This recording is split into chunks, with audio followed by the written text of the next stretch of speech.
The Kenyan gospel group Men of God, famously known as M.O.G, is considered by many to be the greatest urban contemporary gospel group in Kenya and one of the finest in East Africa. During their peak, they drop unforgettable hits like Let Him Go, Papa Godo, This one today I dedicate it to you. Wedding Day, Today's my wedding day. Today's my wedding day. among others. But what happened to this iconic group? And is it true that Boss and Kenty kicked Tony out of the group? This is the story of their rise, their fall, and the lesson they leave behind. But before we go any further, please hit the like button and subscribe if you haven't already. I would also like to give a big shout out to a fan who requested this video. Now, let's get started.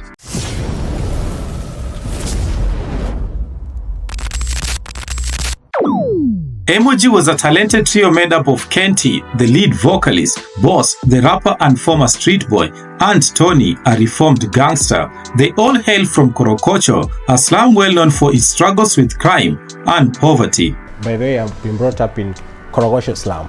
That's my home. I like that you're so proud of it. I'm very proud of my home. That's my home. And Coach is where Tony began his journey. So being brought up in a slum, I joined a gang group. Vitu zikaenda fast. Tulikuwa tunaishi Korokocho, mpaka sahi they still there though. But that was the life. If I tell you my location where I grew up, that was in Korokocho.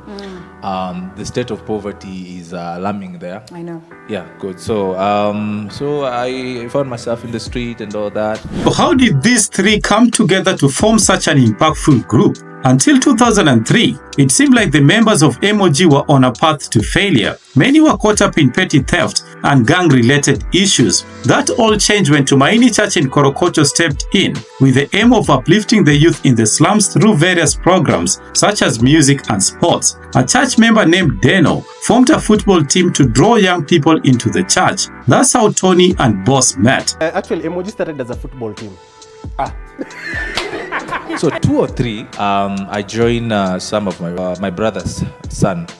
Walikuwa wameenda football team hapa Kasarani. So me I knew ni vijana kama mimi nini and then wacha tuende tukajibambe. So what I didn't know is that this is a bunch of guys who are saved. It's a football team composed of saved dude. Tony, with a background in choir singing, proposed starting a music group within the church. He invited Boss to join, and Kenty came on board later. Initially, there was another member named Elias. After trying out different names like Trouble Finishers, The Blaze, and the Zoo Boys, they eventually settled on M.O.G, a name suggested by Elias. Form sasa M.O.G tulikuwa wanne.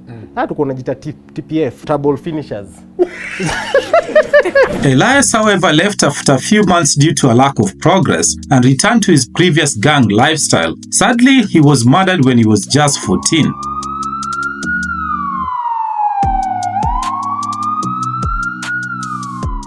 Hiyo time hakuwa tunapeiwa.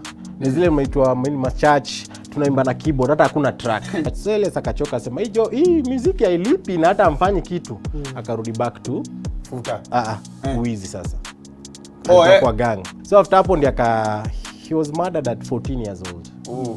So ndo tukabaki now the three of us, M.O.G. The remaining trio performed mainly at church events as they couldn't afford to record their songs or secure bookings for larger shows. In 2004, they managed to record their first single, Dunda na Love, with support from family and friends, followed by Christ Superstars. Neither of these tracks made a significant impact.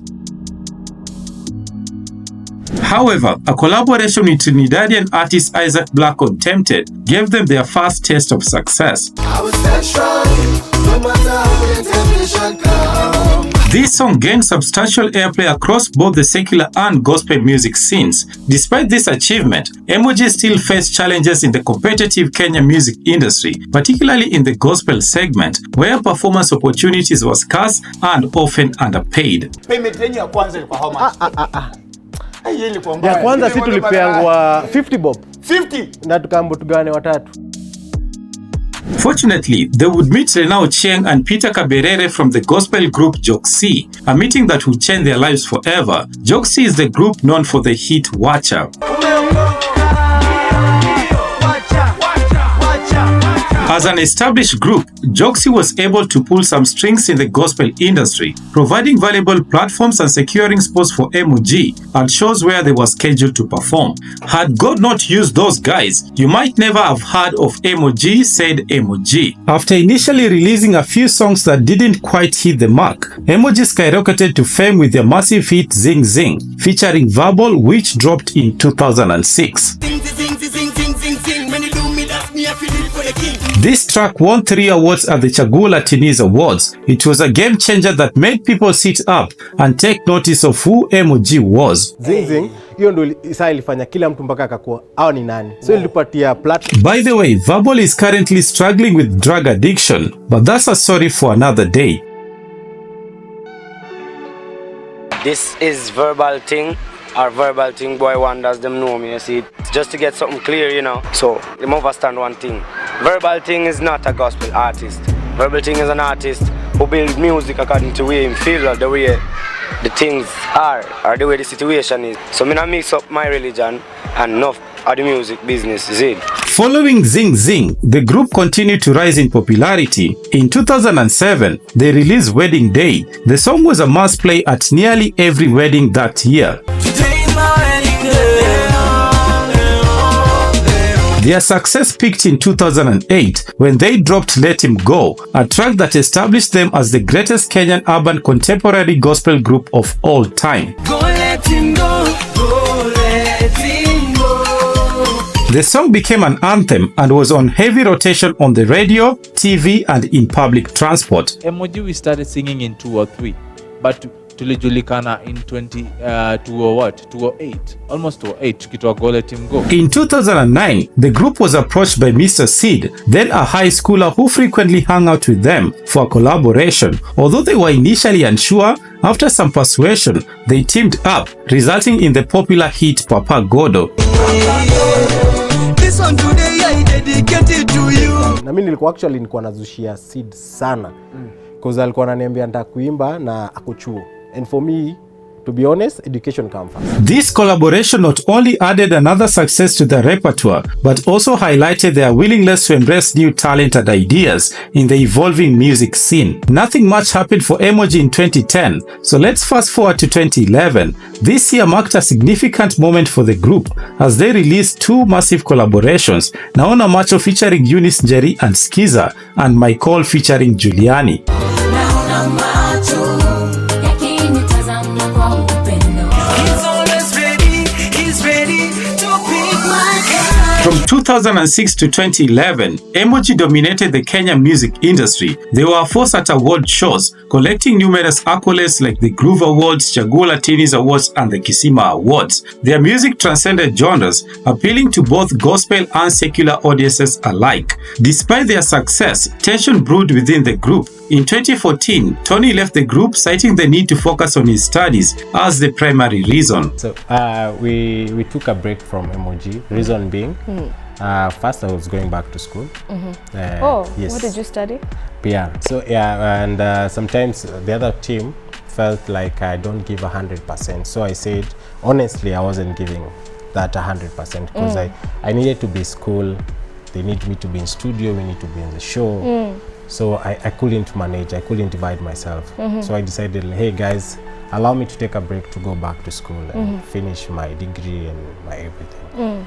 Then later on, God's will come back. According to Boss, however, he and Katie made the decision to kick Tony out of the group due to his struggles with singing, and yet the income was shared equally. Tony alikuwa na shida ya kuimba, mafans hawajui. Mafans walikuwa wanatuona mbele, sote tunaimba, sote tunashika microphone, wanaona vitu ziko sawa. Ikafika mahali mmoja wetu akaona, mbona huyu haimbi, ila tunagawa pesa the same measure. Ikakuwa issue, explained Boss. In May 2014, M.O.G as a duo of Boss and Kenty released the hit song Tosheka. With Without Tony, the group's chemistry was never the same. Kenty and Boss officially disbanded M.O.G in 2015 via a statement released to various media outlets. The statement read, "Having achieved all that we had planned as M.O.G, it's only best that we now part to build individual projects, but staying firm on the M.O.G foundation." Post-breakup, the trio pursued individual projects, but none reached the heights they had achieved together. Today, the former members of M.O.G have taken different paths. Tony is a brand consultant, Kenty is a film producer, and Boss continues to release music while running a carpentry business and engaging in charity work. I was going to ask about autism. I can see you guys are wearing. This is just part of the programs of the things that we do, that we go to disabled kids, we visit the children's home, to now visit also other children's home apart from wale wako na autism. Though they are no longer together, M.O.G remains a testimony that anyone, no matter their background, can achieve greatness with faith and hard work. Thank you for sticking around to the end of the video. If you enjoyed this story, please like and subscribe to the channel. And if you're curious about what happened to the Kenyan Gospel Award, Groove Awards, that's the next video I recommend. See you soon.